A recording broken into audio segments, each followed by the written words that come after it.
Salve, salve, bom dia, começando mais uma live nessa quinta-feira de manhã, às 9h03 da manhã, direto de São José dos Campos. Vamos avançando, meus amigos, para a live número 88 dias consecutivos de live. Bom dia, salve pessoal, ó o Gui entrando aí, acho que é a primeira vez que o Gui entra na live. Salve, salve, bom dia, vamos avançando então para a conclusão do terceiro estágio de desenvolvimento de um negócio, seguindo a metodologia do nosso querido livro aqui, Ready, Fire, Am, do Mark Ford, né? Um dos sócios da Agora Publishing, um dos sócios da Empíricos aqui no Brasil.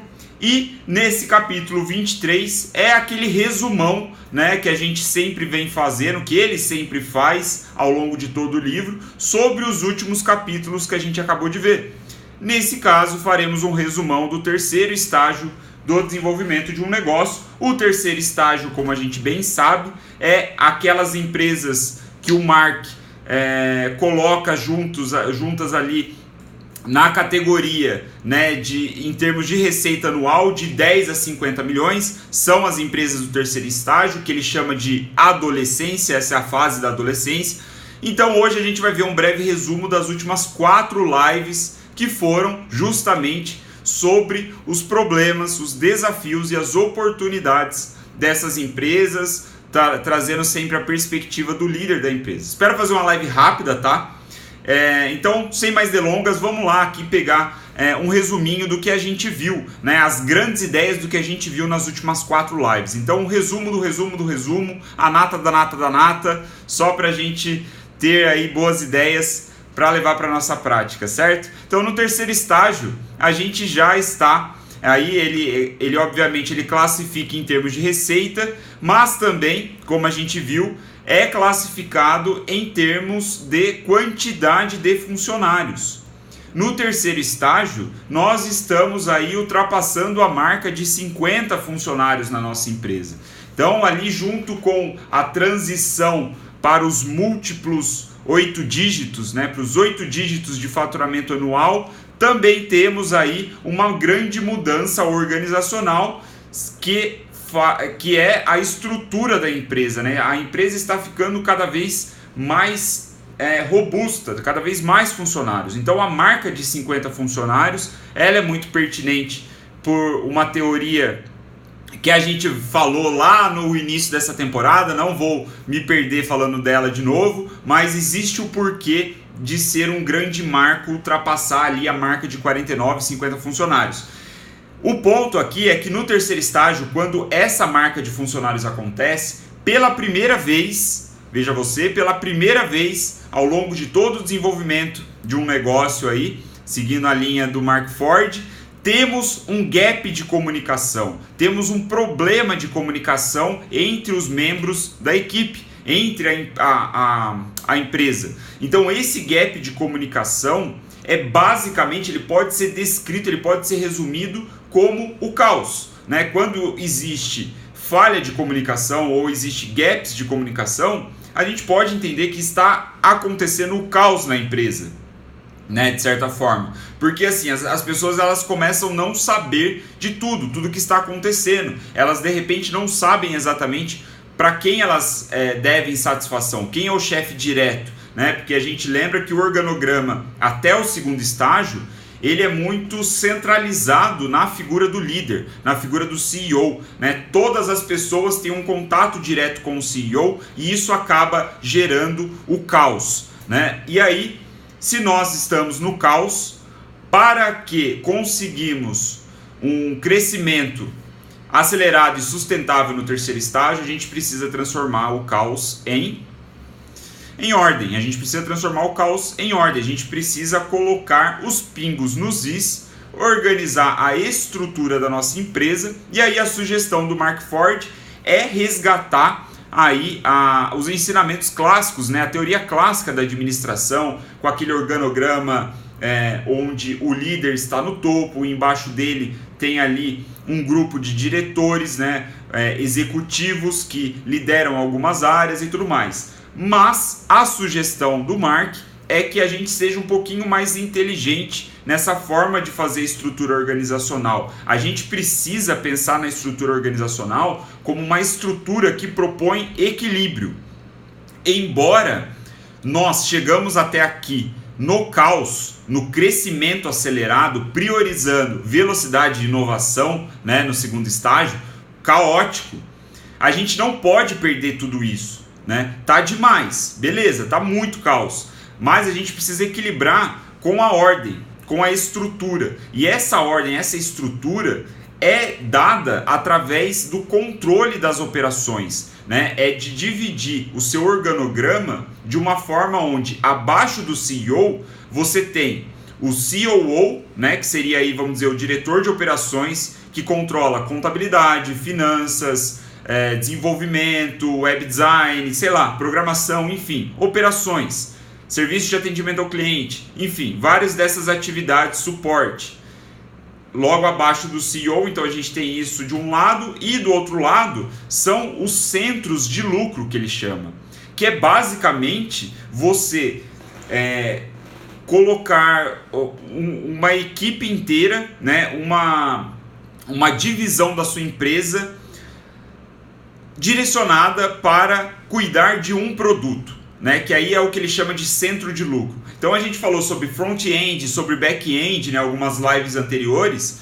Então esse centro de lucro, ele vai ser dividido em vários produtos, né? Cada centro de lucro será para um produto. E aí, obviamente, a gente vai ter os líderes de cada centro de lucro, mas o grande ponto central aqui, o X da questão, é que essa divisão faz com que a gente dê um equilíbrio necessário entre o controle operacional, que é preciso, é a organização, é a ordem, e o caos, que são esses centros de lucro, que precisam ter no seu core, na sua cultura, a inovação, a velocidade. Não é tão controlado assim. Então, estruturando a organização dessa forma, a gente causa um equilíbrio necessário para o terceiro estágio de desenvolvimento, que, mais uma vez, exige tanto ordem quanto caos.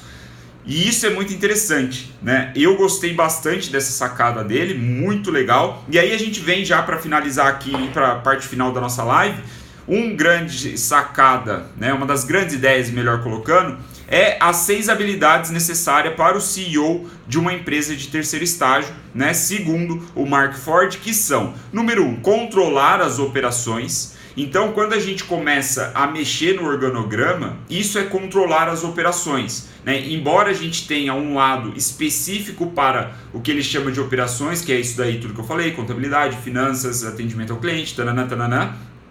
Mas nesse contexto de controlar as operações também ele entende como o centro de lucro, nesse caso, nessa primeira habilidade. Só de mexer no organograma a gente está trabalhando nessa habilidade. É uma habilidade necessária para o CEO. A número 2 é gerenciar os gerentes. Gerenciar os gerentes, ele diz que se você chegou até aqui, até o terceiro estágio, provavelmente o seu perfil de empreendedor, de líder, é justamente o perfil de pôr as coisas em execução. É o de velocidade e inovação que a gente estava falando. É o perfil empreendedor clássico, né? O perfil empreendedor clássico, ou estereotipado, se a gente colocar assim, ele não tem muito esse lance de microgerenciamento, de ficar controlando as coisas, né? Ficar certinho.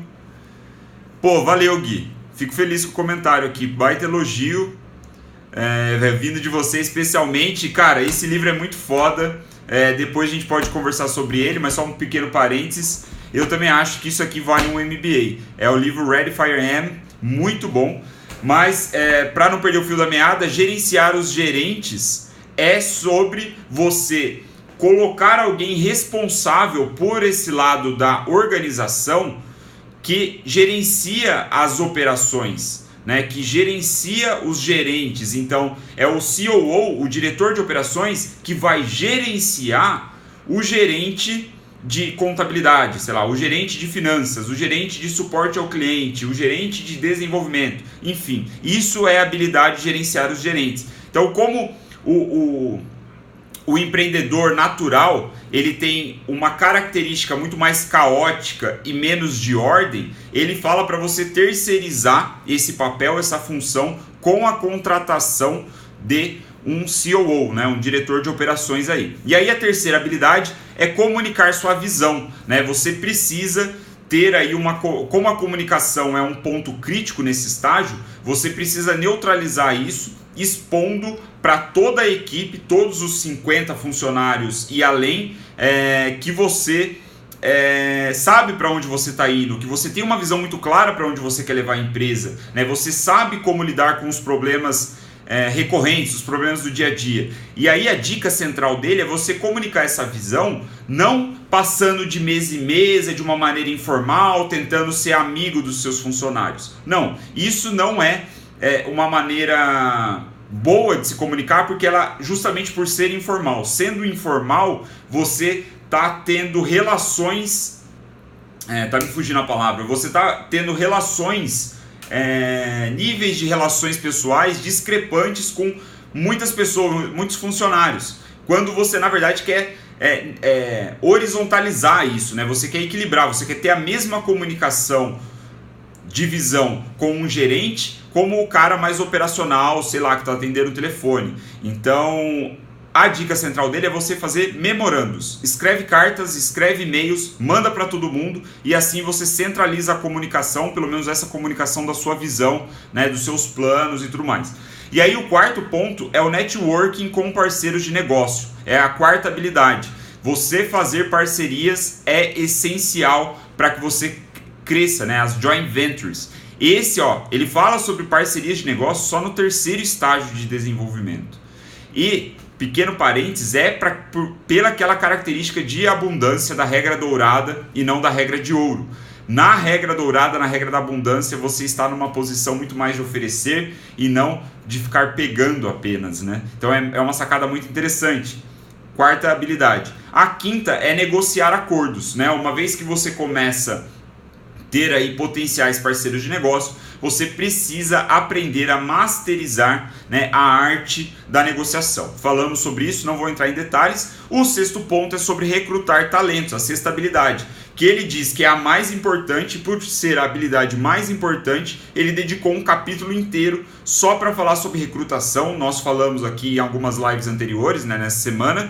Muito interessante a abordagem dele, né? Basicamente, ele diz que no processo de recrutação, você precisa se posicionar como se estivesse lançando uma campanha publicitária para o seu produto. Assim como você quer conquistar clientes, precisa convencer clientes para os seus produtos e serviços, você precisa convencer grandes talentos a trabalharem na sua empresa. Então, se você tiver um mindset, uma perspectiva de criar uma campanha publicitária para promover a sua vaga, né, para diretor, para gerente, seja lá qual for, você tende a atrair profissionais muito mais capacitados, porque você cria ali de uma forma persuasiva, né, um jeito de trazer mais pessoas. Então, recrutar talentos. E aí o segredo final para a gente acabar a nossa live, o segredo final que o Mark diz para ir de 10 milhões a 50 milhões, que é o terceiro estágio, é você fazer acordos com empreendedores muito bons, né?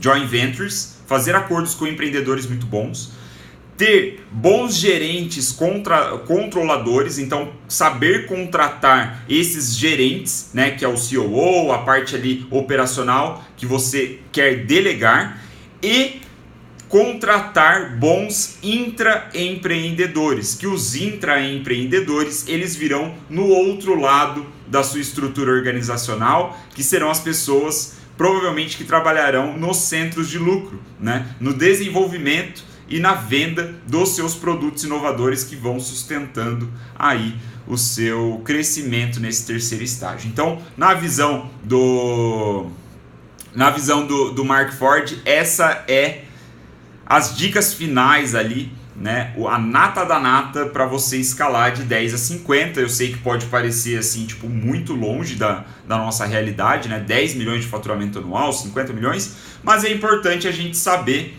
o que a gente vai se preocupar no futuro. Sempre lembrando, tão importante quanto saber o que a gente precisa fazer para ir de 0 a 1 milhão, por exemplo, por ano, é muito importante a gente ter o foco, a humildade, né? o aprendizado do que a gente deve ignorar completamente nessa fase de 0 a 1 milhão por ano. Então, um pouco aqui do que a gente deve ignorar, né, por enquanto, mas ideias, na minha visão, muito interessantes, umas perspectivas aí, como o Gui falou, o Guilherme, que manja muito de marketing, manja muito de negócios, tem uma agência de marketing, se eu não estou enganado, e ele falou que isso vale MBA, e eu concordo com ele. Esse livro aqui, ele é muito melhor que a maioria dos MBAs, na minha humilde opinião. Certo? Então essas foram as dicas finais, aqui o resumo do resumo, né? As grandes ideias sobre problemas, desafios e oportunidades num negócio de terceiro estágio. Amanhã, sexta-feira, 9h03 da manhã, adivinhem vocês. Vamos chegar para o quarto estágio, maturidade. Temos só mais 2 capítulos, amanhã e sábado, né? Temos aí esses 2 capítulos para matar o livro, matar o quarto estágio, e no domingo começaremos a 6ª temporada de lives com mais um livro. Já tenho o livro aqui, ele está aqui na minha prateleira, estou ansioso para compartilhar com vocês, mas isso só no domingo, certo? Ficamos por aqui, caiu minha caneta no chão, ficamos por aqui, espero que você tenha curtido. Fez sentido esse resumão? Foi um bom resumão? Vocês que me acompanharam, vocês que estão ao vivo, deixa a joinha de vocês aí, deixa os likes, as curtidas, para eu entender, para eu saber se fez sentido, se eu consegui explicar as ideias sem me enrolar muito. Tem um delayzinho. Aproveitando enquanto vocês ouvem o que eu acabei de pedir, né, para vocês darem uma curtida e tal, um pequeno aviso, né? Na semana que vem eu vou fazer uma aula sobre o case que eu mostrei nos stories, né? Sobre como você pode atrair e engajar seguidores no Instagram em 2019, uma estratégia que eu inventei aqui em março com uma cliente. Eu executei isso dia 1º ao dia 31. Eu tenho uma planilha com todos os dados, eu tenho toda a estrutura da campanha, eu tenho todos os vídeos usados, eu tenho todos os argumentos de convencimento, todo o copywriting, toda a linha argumentativa, o raciocínio, a porra toda documentada, e eu vou fazer uma aula ao vivo secreta no YouTube na semana que vem. Só que, ao contrário do que foi colocado nos stories, essa aula ao vivo secreta não vai custar R$ 997, não vai custar R$ 297, embora ela valha tudo isso, não vai custar esses valores, vai custar apenas R$ 97. Se você tiver interesse, você precisa atrair seguidores engajados, preparados para comprar aquilo que você quer vender no Instagram em 2019, eu faço esse convite para você para participar dessa aula ao vivo. Em breve, nos próximos dias, eu vou dar mais detalhes de como você pode participar, mas se você já quiser garantir a sua vaga, sugiro que você me mande uma mensagem aqui quando acabar a live, vai lá no meu perfil, o Will Binder, manda uma mensagem privada e fala: Willzão, quero participar dessa aula ao vivo, como é que eu faço? Certo? Vai ser na semana que vem, provavelmente quinta-feira ou quarta-feira, ainda vou ver. Enfim, mais detalhes em breves, mas aqui um breve parênteses, um breve pitch, né, dessa aula, dessa primeira aula ao vivo secreta que eu vou fazer sobre uma estratégia sem bot, sem firulinha, sem blá blá blá, sem conversinha furada, respeitando as regras do Instagram e do Facebook, porque nós não somos tontos e fazemos estratégias que duram, certo? Estamos jogando jogo de longo prazo, eu tô correndo maratona, velho. A gente não tá fazendo coisinha para parar de funcionar na semana que vem. Nada disso. Então, é uma estratégia que deu muito certo. Fiquei feliz de ter dado certo, quero compartilhar com vocês, mas vou fazer dessa uma oportunidade especial apenas para quem quer dar o próximo passo. Se fizer sentido para você, sem follow back, muito bem colocado, Marcelão. Se fizer sentido para você, fica o convite, certo? R$ 97 apenas, é um preço vergonhoso. Eu poderia cobrar muito mais por isso, sinceramente, mas 97 é uma condição especial para que os meus queridos seguidores, né, vocês que me acompanham aqui diariamente nas lives, é uma forma de retribuir a atenção e a confiança de vocês, fazer um preço especial nesse primeiro momento, porque depois, obviamente, vai subir esse preço, certo? Então, dado o recado, muito obrigado pela sua atenção, muito obrigado pela sua confiança, e amanhã seguimos aí com o penúltimo capítulo do livro Ready Fire Am às 9h03 da matina, certo? Valeu, pessoal!